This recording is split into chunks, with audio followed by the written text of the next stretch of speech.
বিজেপিয়ে যদি আজি বিজয় মুকুট পিন্ধিছে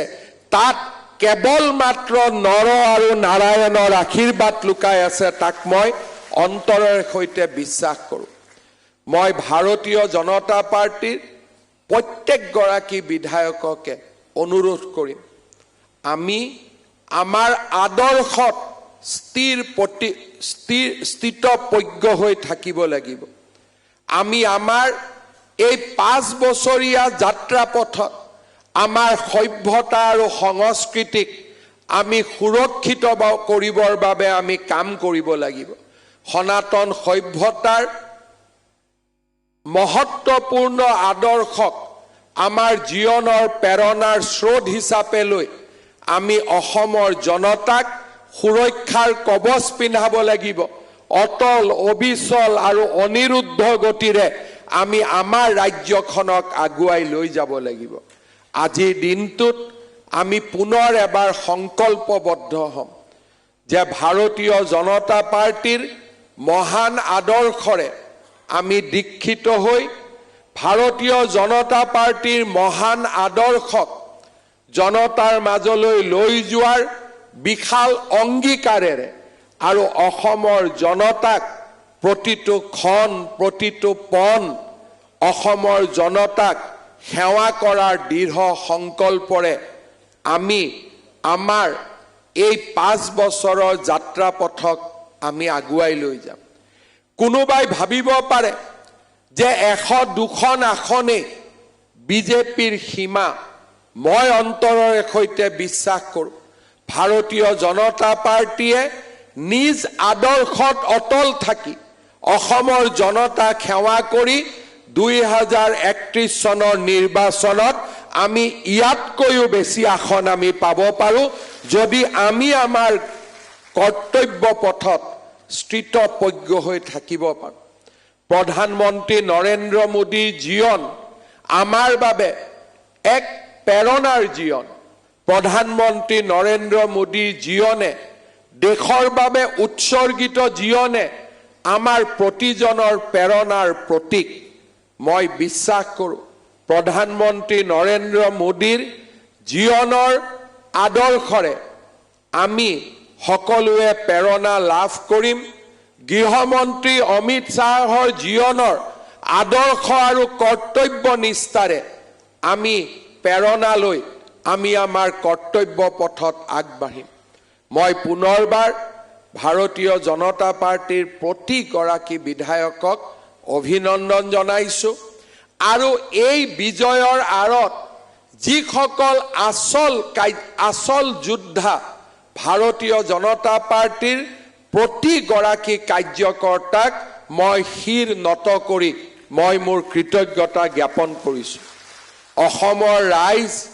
আমাৰ বাবে অসমৰ ৰাইজৰ সেৱা আমাৰ বাবে আদৰ্শ ভাৰতীয় জনতা পাৰ্টি আমাক শিকাইছে ৰাষ্ট্ৰ প্ৰথম দল দ্বিতীয় আৰু এই ৰাষ্ট্ৰ প্ৰথমৰ আদৰ্শৰে আদৰ্শান্বিত হৈ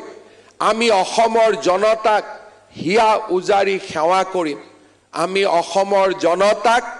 তেওঁলোকে বিচৰা ধৰণে এখন আমি চৰকাৰ প্ৰদান কৰিম মই ভাৰতীয় জনতা পাৰ্টিৰ বিধায়কসকলক এটা কথা সোঁৱৰাই দিম সমাজ পংকিলতাৰে পৰিপূৰ্ণ যোৱা 5টা বছৰ 10টা বছৰত মই নিবিড়ভাৱে দেখা পাইছিলোঁ যে সাৱধানতাৰ মাজতো কিছুমান অবাঞ্ছিত লোক আমাৰ মাজলৈ সোমাই আহে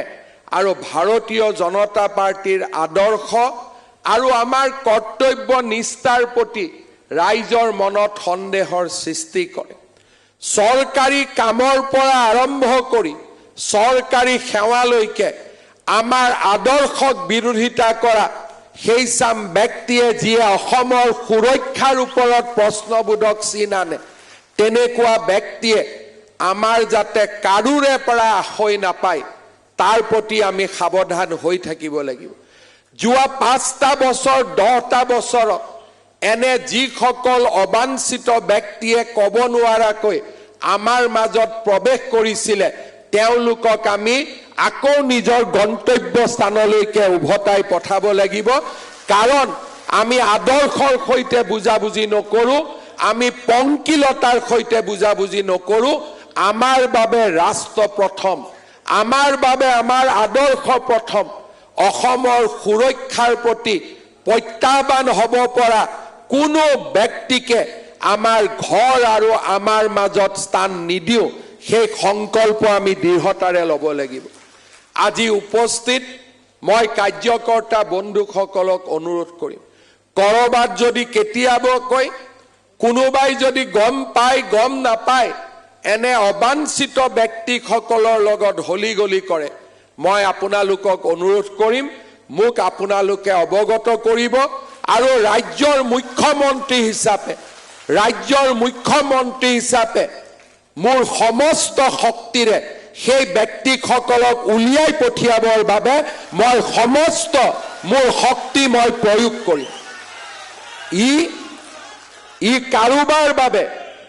কাৰোবাৰ বাবে অলপ হয়তো টান শব্দ হ'ব পাৰে কিন্তু সেই টান শব্দ মই এই কাৰণে ব্যৱহাৰ কৰিছো 102খন আসনৰ অকল্পনীয় বিজয়ক আমি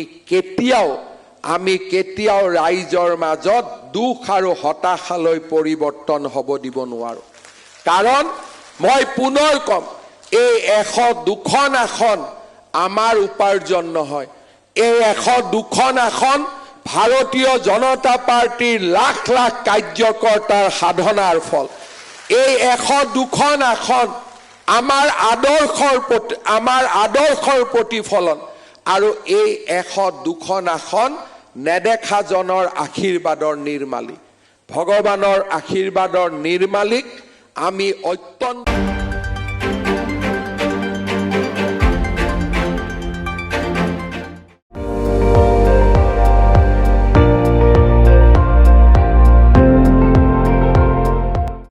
আপুনি চাই আছে ND24 সৰ্বশ্ৰেষ্ঠ নহয় সৰ্বোত্তমৰ দৌৰ